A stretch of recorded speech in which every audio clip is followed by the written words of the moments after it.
انہوں نے ان کی طرف سے رسپانس بھی نہیں ملا, کچھ بھی نہیں ہوا.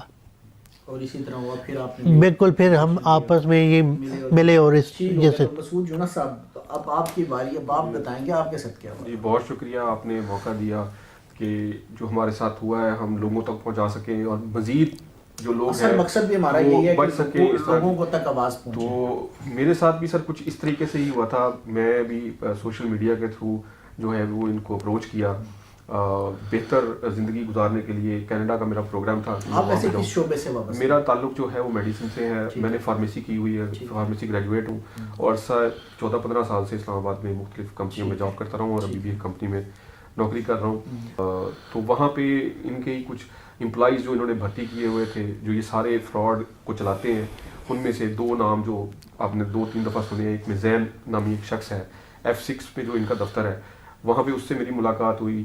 تو اس نے بہت اچھے طریقے سے جو ہے وہ شیشے میں اتارنے کا وہ ان کو ہنر آتا ہے, گر آتا ہے.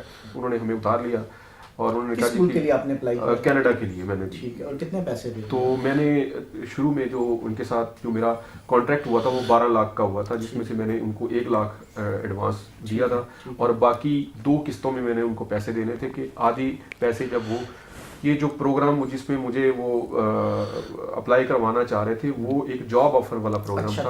جاب آفر کے مجھ سے پیسے لیں گے اور اس کے بعد ویزا اپلائی کرنے کے پیسے لیں گے. تو وہ میں نے جب 1 لاکھ ایڈوانس ان کو دے دیا تو آپ کیونکہ میں نے بھی اس دوران اس کو اسٹڈی کرنا شروع کر دیا تھا. میں نے کہا چلے اگر اب جانا ہی ہے تو پڑھنا بھی چاہیے. آپ کو پتہ چاہیے. اس کی 2 بنیادی شرطیں تھیں. ایک تو یہ کہ آپ کی جو تعلیم ہے, جو ایجوکیشن آپ نے پاکستان میں حاصل کی ہے وہ وہاں پہ مانی جانی چاہیے, یعنی کہ ریکگنائزڈ ہونی چاہیے. دوسرا یہ تھا کہ آپ کے پاس انگلش لینگویج ٹیسٹ کے ایک ٹیسٹ آپ نے پاس کرنا ہے, آئٹس کہتے ہیں, اس کا ایک وہ بڑا ضروری تھا. تو میں نے جب ان سے یہ بات کی تو انہوں نے مجھے کہا کہ اس کی کوئی ضرورت نہیں ہے, ٹھیک ہے, اس کے بغیر ہی آپ کا ہم کرا دیں گے. تو یہ میرے لیے بڑا ایک حیران کن چیز تھی. میں بڑا پریشان بھی ہوا اور میں نے جا کے میں نے پھر دوستوں سے, اپنی فیملی ممبر سے اور گوگل پہ بھی سرچ کیا تو اس طرح کی مجھے کہیں سے بھی کوئی بات نہیں ملی. اور مجھے جس نے بھی کہا اس نے کہا اس کے بغیر تم یہ ممکن ہی نہیں ہے کہ آپ امیگریشن کرا سکیں. انہوں نے فورس کرنا شروع کر دیا کہ آپ کا جو جاب لیٹر آ گیا ہے تو آپ نہ ہمیں مزید اگلی جو انسٹالمنٹ ہے وہ پے کریں. تو میں بڑا شش و پنج میں بھی تھا, پریشان بھی تھا کہ یہ کیسے آ گیا ہے. ایک چیز ہے, میں نے آئلٹس کے ایگزام دیا ہی نہیں ہے, میں نے پاس ہی نہیں کیا یا میں نے وہ پیئر ہی نہیں ہوا, تو یہ اس کے بغیر میرا کیسے انہوں نے کر دیا ہے. تو میں اس کو کچھ عرصے کے لیے میں خاموش ہو گیا کہ میں نے کہا کہ یار چلو جب تک میں دیکھتا ہوں اس کو اور مزید ریسرچ کرتا ہوں. لیکن انہوں نے بار بار مجھے فون کرنے شروع کر دیے. زین نامی شخص تھا اور اس کے ساتھ ایک حیدر نامی شخص تھا جو بار بار مجھے کال کرتے تھے, مجھے بلاتے تھے وہاں پہ اپنے آفس میں. تو آخری جو دفعہ میری جو ملاقات ہوئی, جیسے یہ عرفان بھائی نے بتایا کہ ریبا نام کی خاتون تھی, وہ آ گئی. وہ آ کے انہوں نے بھی یہی باتیں کرنی شروع کر دی کہ آپ پیسے دیں. تو میں نے کہا جی میں تو پیسے نہیں دے سکتا آپ کو, یہ تو میں اس بات کو ایکسیپٹ ہی نہیں کرتا. تو وہ اور میں نے کہا آپ جو انسٹالمنٹ مانگ رہی ہیں میرے پاس اتنے پیسے نہیں ہیں. تو انہوں نے کہا چلے آپ اتنے نہیں دیتے, آپ کچھ کم کر لیتے ہیں. تو کرتے کرتے وہ یہاں تک آ گئے کہ آپ جتنے بھی ہیں دے دیں ہمیں. تو مجھے یہ چیزیں دیکھ کر تو یہ بڑا مطلب ایک خوفناک سی سچویشن بن گئی کہ یہ مجھ سے صرف پیسے لینے کے لیے بیٹھے ہوئے ہیں. اسی دوران میں نے سوشل میڈیا پہ بھی مزید ان کے بارے میں چھان بین شروع کر دی. تو مجھے یہی اپنے دوست جو ہیں ان سے میری ملاقات ہو گئی لوگوں سے.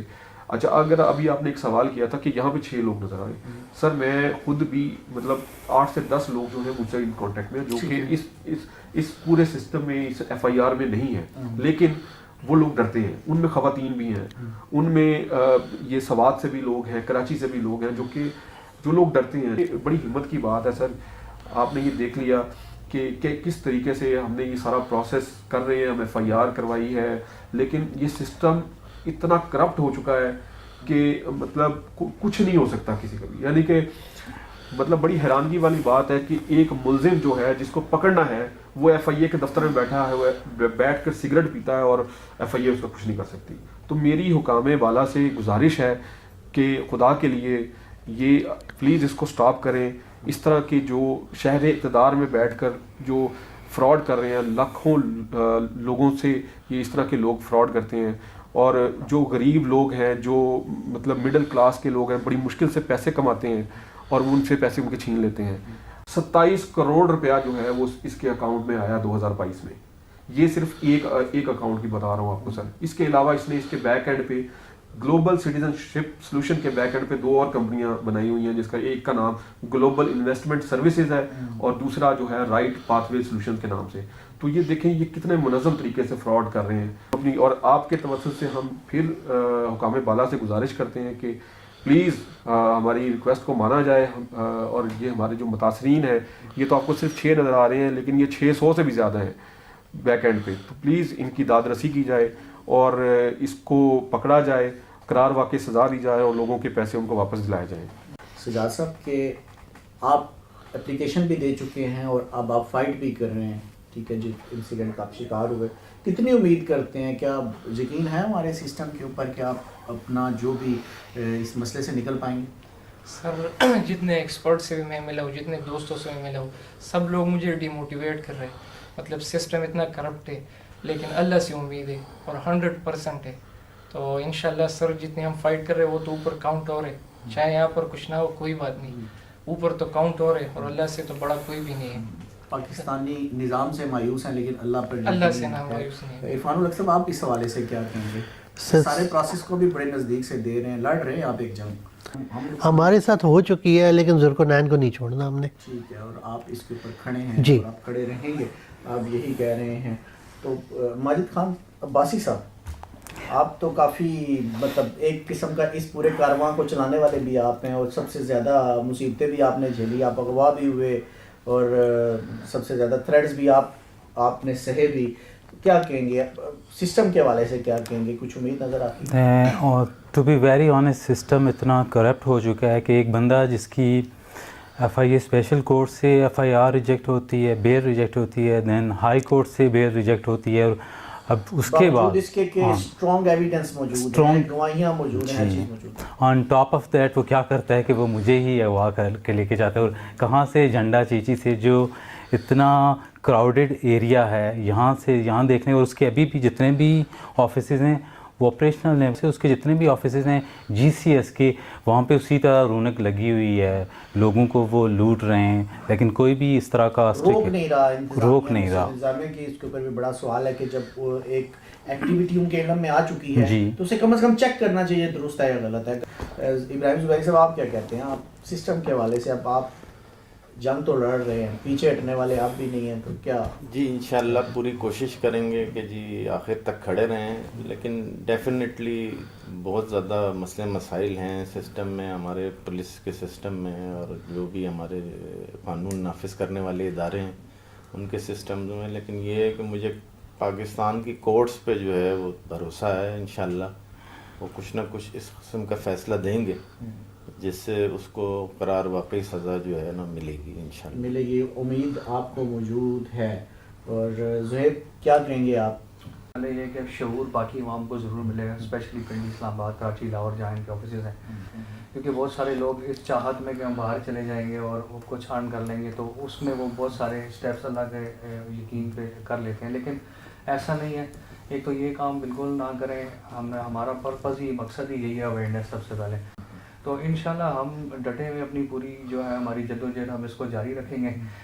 قانون کے اوپر مجھے یہ ہے کہ کمپلیکس تو ہے چیزیں، اتنا جلدی پاکستان کی سسٹم کے ساتھ چیزوں کو ٹیکل کرنا آسان نہیں ہے، بہت ساری ہرڈلز آتی ہیں، لیکن انشاءاللہ ہم لگے ہوئے ہیں اور عدالتوں پہ کچھ حد تک امید ہم کر سکتے ہیں. کیونکہ میں نہیں سمجھتا کہ ذوالقرنین کی اتنی بڑی ایک پرسنالٹی ہے کہ جو کہ عدالتوں سے بھی سپریم ہو اور ہمارے ایف آئی اے کے سسٹم سے بھی سپریم ہو یا پولیس کے سسٹم سے بھی سپریم وہ نہیں ہے. تو اس کو ایسا ضرور ملے گا جو ایک دن ان کو جو ہے نا سبق سکھائے گا، اور ان کا یہ دھندا جو ہے فیک فراڈ قسم کا جو بہت سارے غریب لوگوں کو لوٹ رہا ہے اس کو بند کرے گا. یہ عدالت میں بھی پہنچے ہوئے ہیں، ان کی ایف آئی آر بھی درج ہو چکے ہیں اداروں میں، تو کم از کم اعلیٰ حکام کو اس کے اوپر ضرور توجہ دینی چاہیے، اس کو دیکھنا چاہیے، اس کو چیک ضرور کرنا چاہیے تاکہ پاکستانی لوٹ نہ سکے اور پاکستانی اس طرح کے فراڈ کا یا اس طرح کے مسئلے کا شکار نہ ہو سکیں.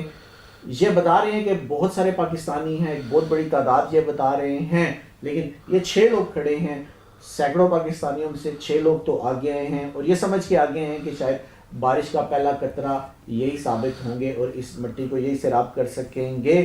ہم اس امید کے اوپر خود بھی کھڑے ہیں کہ یہ لوگ